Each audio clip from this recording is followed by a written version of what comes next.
All right, what do you say we do a podcast for you on a nice Tuesday morning? What's up, Albert? How I'll are do a you? podcast with you, Jerry. Yeah.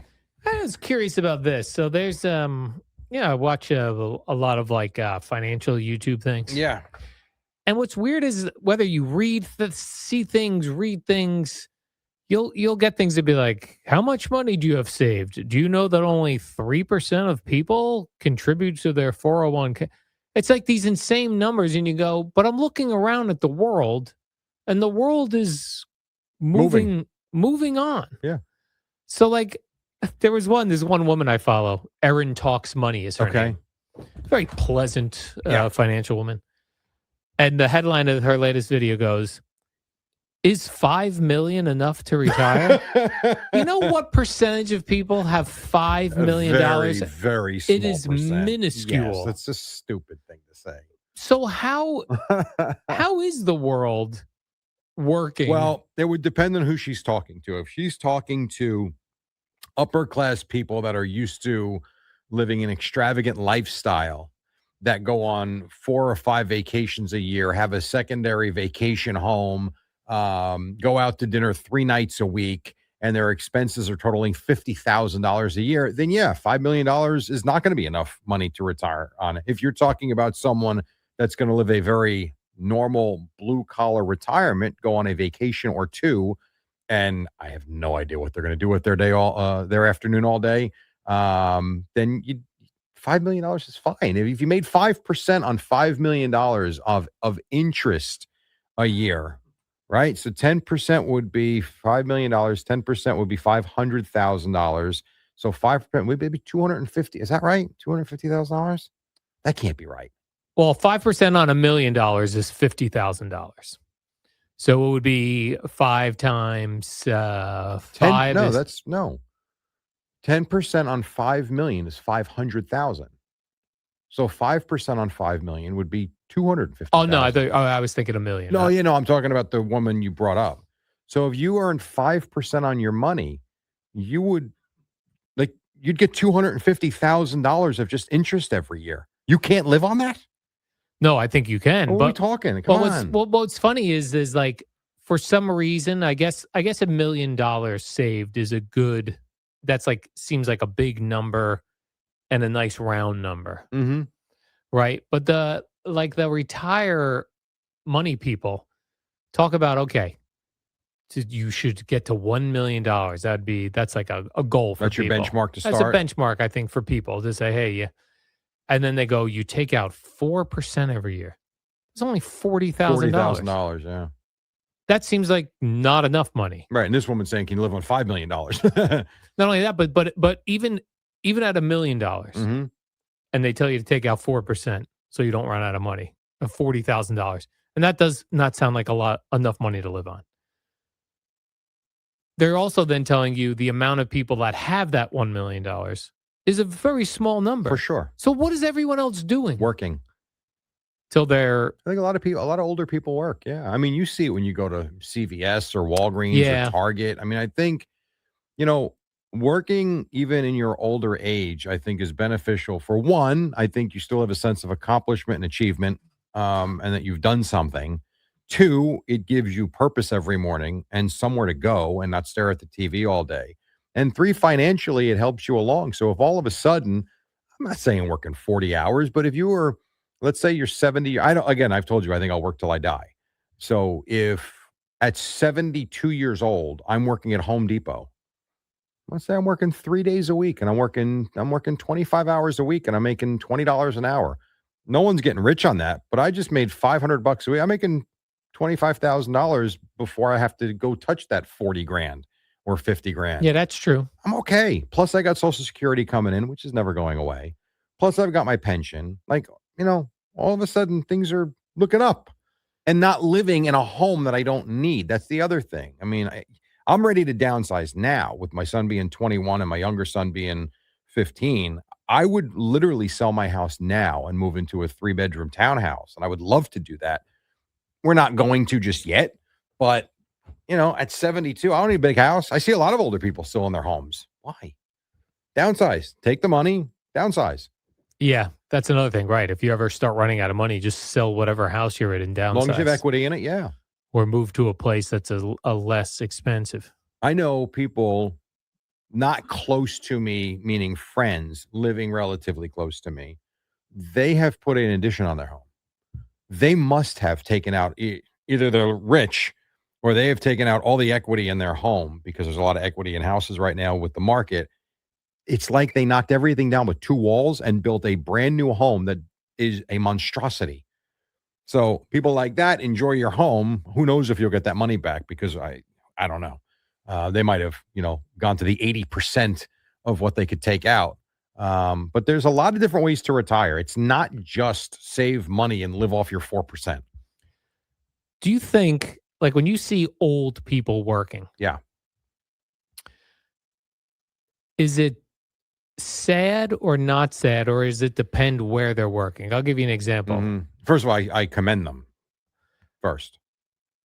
Okay, so I feel like if I see an older man working at Home Depot, I Mhm. go, "That's a guy who's handy. Yeah, This he loves doing this. He loves talking to people about their projects. He's in the mix." sure. If I see an old person at McDonald's, I think that's sad. But they may like It could working be. at They might McDonald's. enjoy it. They might enjoy the conversation. They might enjoy, making coffee for people, especially if they're working in the morning. I Yeah, mean, I'll get you a McMuffin, Jerry. yeah, I mean, it could be sad and they could be desperate for money. I don't know. Or they might enjoy going to work every day. You don't know the personality till you know the person. I always wondered how anybody, whether you're an old person or whether you're a young person looking for your first part-time job, how people like most of the jobs, like if you go to fast food Yeah. or if you go to retail, they all essentially pay the same thing, minimum wage, maybe a little higher. So I always wonder how people choose, like, I'm going to go work at Target or I'm going to go work at McDonald's, where the fast food seems like a more desperate person is working there. But maybe not. Maybe there's something in that job that that person's like, I don't want to go work at Target. That seems boring. I want to go work at McDonald's. Like, how do young people and old people choose those part-time jobs that I pay the don't know. same? I mean, I have a 15-year-old right now who's trying to figure out where to go work for Yeah. his first. He's done some jobs, but this would be like his first official job. And he's decided, and I'm with him. He wants to try and get a job at a driving range or a golf course or something like that. So he's kind of around the game, which he likes. And I love that idea. He's not interested in going and working at a fast food restaurant. He's not interested in working in a store. My first job, as I've told you, was a janitor at the school that I had finished. I was in high school at the time. And then from there, I went to the gas station. And that was, trying to think, the school was through a friend's mom. It was just recommended to me because he started. So I'm like, sure, I'll work with him. Fun. We had a good time. And then the gas station was because a kid I had played golf with a couple of times when I was 15. I wasn't any good and I didn't even like golf, but we were friends and whatever. He was a year older than me or 2 years older than me and drove. So I would go play golf with him. He's like, yeah, I'm working at the gas station. You should come by. I'm like, okay. Sounded fun. So for me, both of them were like recommended through friends or someone close to them. I never actually went out there and tried to pick a part-time job. Yeah, I think a lot of people go, like, if your friend has a job already, maybe you Probably. go work there. Yeah. It's always better to be somewhere where you know somebody, Yeah. more Yeah, comfortable. either where you know somebody or it's a part-time job. If it's not gonna pay a lot, if it's gonna pay minimum wage, do it at a place that you would like to hang out, like the Absolutely. golf course. No question. No question. I remember when a Walgreens was opening up by me, and I was going to be, I think 14, Okay. you were able to get a job back then, I think. You could work part-time, Mhm. and I went to the Walgreens was having, like, a little mini job fair for when they opened up, Yeah, yeah. and I went in, my mother drove me down there, and I went into the Walgreens and put in my application. I got no call. Wow. Do you know my family boycotted the new Walgreens in our town Good for for them. years? It's good for them. That's Uh, fine. Well, uh, I'll tell you, I boycotted a place. So I've told you the story many times when I was out of work.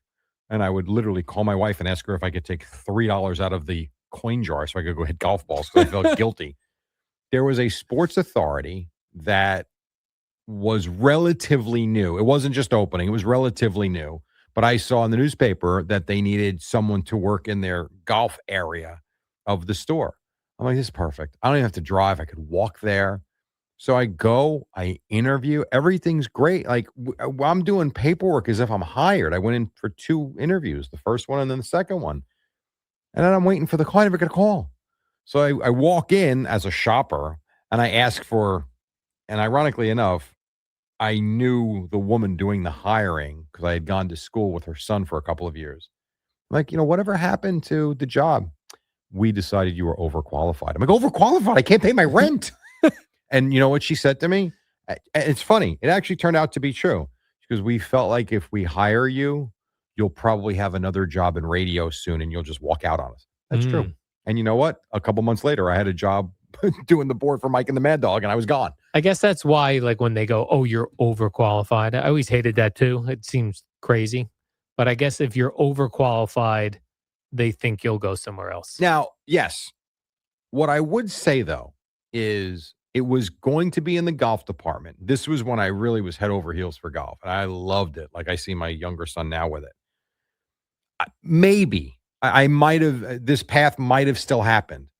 But I also could have seen myself getting into the golf equipment business, the golf apparel. My dad had a long career in apparel. I could have gotten into the golf apparel business.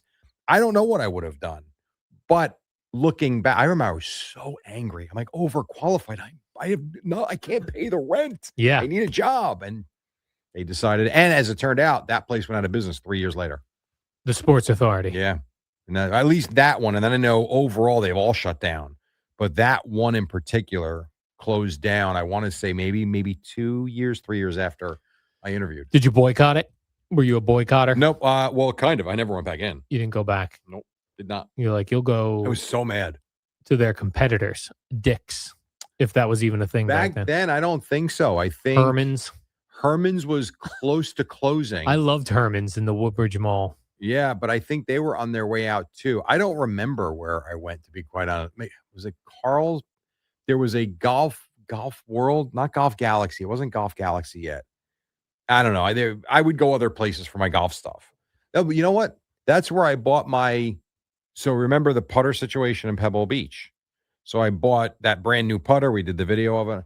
The putter that I replaced was a putter that I bought not long after that whole thing at Sports Authority. I bought it at a driving range, out of a bargain bargain bin. One of the days, I asked my wife if I could take $4 out to go hit balls. And you bought I did. It was $6. It was $6 or $7. I'll say you spend $300 on a putter when you're out of work. Had that putter for 25 years. Think about that. You got your use out of it. I did. Yes, I did. Yeah, I love when I get use out of like a certain product. Like I just bought jeans while I was over the break. Yep. And I went with the classic Levi's. Mm-hmm. I said, I'm getting Levi's. I'm going to I went to all the way up to the Menlo Mall because they have a Levi's store. I said, I'm going to get my Levi jeans. And these, I will get so much, like my price per wear when these get retired. It's going to be pennies. Yep, for sure. And I love that. I love using a product till it is no longer usable. Have you been to Freehold Mall recently? No. They did a nice job actually reconfiguring it. Yeah. It feels like a mall again. Because for a while, a lot of empty stores. And I went there around Christmas time. And I was pleasantly surprised what it actually looks like. Because these malls are all dying everywhere. They are dying. But maybe they don't have a Levi's store there either. So they don't. I did look. That's why I had to go all the way to Menlo. Got it. So so you have the $5 million saved up? I do not have $5 million saved. No. Okay. That's why I will not be watching that woman's video. Erin Talks Money, because I don't need to feel bad about myself. Yeah, I agree. I was recently, though, during this break, I found myself in a Walmart. Okay. Where? What town? Brick. Old Bridge? Oh, Brick. Okay. Brick. Yeah, been there. And I also found myself in a Target in Wall, New Jersey. Okay. It used to be that Target was the higher end version of Walmart. Yeah. They are on equal footing right now. See, not for me. No? No. The Target in Middletown is super nice, super clean. The Walmart in Old Bridge that I go to, I'm not saying it's not clean. It's just too big. It's like 8 football fields. I don't know what the hell it is. And it's not as nice to me as Target. Yeah, that's the way I always thought it was. This Target and Wall, which is a relatively new Target, I don't know. I was getting the vibe like this kind of feels like a Walmart. Interesting. Okay. And then when I went to the Walmart in Brick, it was better than I thought it was going to be. Mm-hmm. Like I was expecting a Walmart in Brick in New Jersey. I Right. thought that was going to be trouble. It Okay. wasn't as bad. But I also wondered, who do you think what do you think of people who do all their food shopping at Target or Walmart? Did it for a little while. We did. Is it And possible? Like, do they have absolutely. everything? Yeah. Oh, They God, yeah. do? I don't know about Walmart because I don't really go there. Well, I do know Walmart has everything, but I don't food shop there, never have. But you food shopped in Target? We used to. We don't anymore. There was about a year when they first added it in, and I'll tell you why I don't like doing it. First of all, they do have everything. They've got I'm not getting into the chemicals and all of that stuff, but they do have produce. Mhm. But They've not a got large selection. It's big enough. It's big enough. They have everything you need. They They got do. the tomatoes, the lettuce, the peppers, the cucumbers. They have everything you need. They got plenty of fruit. So they got the produce. They've got a big frozen section. They do, like 2 aisles. And they've got plenty of processed crap, aisles and aisles of that you can get everything done. The reason why I opted to stop doing that, and my wife stopped doing that, was you end up online with someone that's buying a couple of shirts and maybe a book, and you've got a shopping cart of groceries, and you feel out of place. You feel like you're holding up the line. It's stupid. Yeah, it's silly. Yeah. So I got away from that. She then did the food shopping again. Then she had her surgery earlier this year in the summer. I took over the food shopping again. Once I got used to the guns at Stop and Shop, Oh, man. I'm a Stop and Shop freak now. Yeah, people tell me like that the Sam's Club has the guns where Okay. you can scan as you go Yeah. and then you just check out. If Costco could figure that out. I don't have a Oh, problem man. at Costco like you do. Yeah, my Costco, Jerry, Ours is I run need so well. I need to talk to the person who's running your Costco and then have them come down to I don't know what town that's in. Well, let me ask you Ocean. this. What time do you go? Because I think a large part of why I don't have an issue at Costco is I feel like I go at the right times. Yeah. Like to me, school days, you go to Costco at 2:00. There's no one there because whoever's running the house, usually if they're home, they're getting home for the kids. So 2:00, you either go right when they open, you go at 2:00 on a normal school day, or if they close at 8, you go at 7 p.m. I tried that a couple times on a Friday night. And what I started noticing happening was if they close at 8 o'clock and let's say you get there at 6:30 or Mhm. something, they start closing lines and they start closing out Sure. cash registers. So now there's not a lot of people in there shopping, but there's also not a lot of people checking you out. Okay. And I've gone on a Saturday morning like a crazy person, and all of the cashiers were open. They are, and you can get it through was very moving. quickly. Yeah. Yep. That's true. I just won't go anymore at 1:00 on a Saturday afternoon. Yeah. It's complete and utter chaos, and I get very anxious, Hmm. and I can't do it. But I've found for me, I have times where it's easy. And what they've done now with the self-checkout is they have a couple of people there helping to make sure it moves along so no one gets stuck. Yeah. And I don't mind that either. How are people getting stuck at the self checkout? Like, what's going on? If a thing won't scan, Mm. perhaps that's the only thing I can think of. But they're there to help. Sometimes your card doesn't scan. Yeah. Yeah, that would be about it. There's sometimes the produce, if you've got to do bananas, you got to figure that out. Right. But someone's there. I'm telling you, my places run great, really run well. Yeah, I would love to have your place talk to my place. I'm at like the Circle in Neptune, Ocean, whatever that place is. That I would love to have them meet. Understood. Do like a meeting. Maybe when does Bobby Approved go to Costco? What time is he? He's never anybody there when he's doing that. No, When he's I know. doing his stuff. He must go on like a Tuesday. One other thing I found with Costco, if you go on the weekend mornings, let's say the Costco opens at 10. Yeah. There's a lot of people that are ready to go in as soon as it opens. Oh, for sure. If you wait and you go to Costco at give it 30 minutes, the go-getters that were up early to get there early, they're now checking out. Now you go in. The lull. There's a lull. There's a slight lull between the go-getters that get there super early, Yeah. ready to go. And the regular people. And then the regular people might not wander until noon. Did So you I've tried see that. the one you go to? Do they have electronics when you first walk in? Yes. Did you see the sale they had this Christmas? No. I took a photo of it. I want to make sure I get you. I thought of you immediately. Is it a giant television? Yes. Now, I don't know if you saw this or not. I got to find it from this probably would have been, it was definitely before Christmas, obviously, because I was doing Christmas shopping. I walked in and I sent it to my wife because I'm like, we don't need this, but I feel like I need to buy it. Mm-hmm. It was a 65-inch LG. Yeah. LG, nice brand. $399. Yeah. $399.